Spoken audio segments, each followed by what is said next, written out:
And it is time for us to once again hold that exercise, to come together, to share our collective imagination and see where we want our community to head over the next 10 years. Yeah, well, an efficient community plan is the broadest policy document in the district, and what it does is it guides our land use decisions over, I would say, about a 20-year period. But it's not just about land use, it's about establishing a vision for the community. It touches on many aspects of our lives, from agriculture and food security, economic development and our jobs, where we live, our housing, affordability, our natural environment, and our parks. So it's a very broad document that helps our council make decisions around land use and growth and development and what we want to become over the next 20 years plus.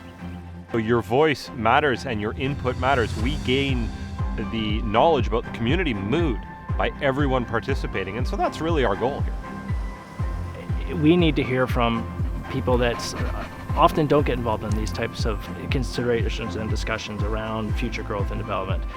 Often when we hear from people, it's in response to a development application where you're personally impacted or it's affecting right in your neighborhood. Well, this will help set the course for that and provide some guidance to council of what we want to become over the next 20 years. So by giving your input now, when those future development applications occur, you can certainly have your input to help shape what those could look like. We want to make our community a clean place, a vibrant place. That is the most important thing. It's got to be a place where people feel at home, and once COVID is over, that they can get out in their community, they can partake, they can be active. Things like our active transportation plan are geared towards that.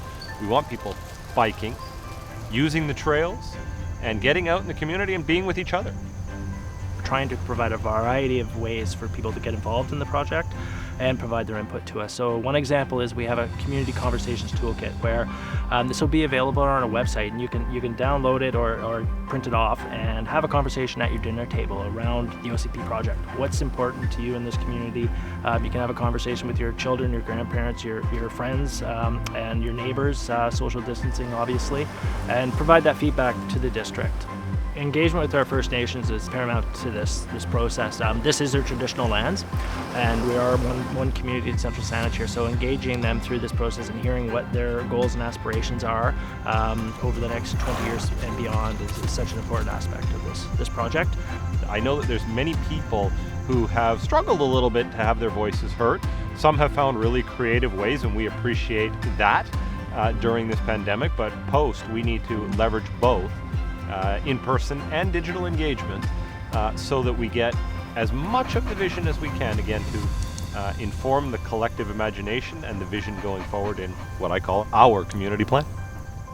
Go to letstalkcentralsaanich.ca and discover how you can get involved in the official community plan.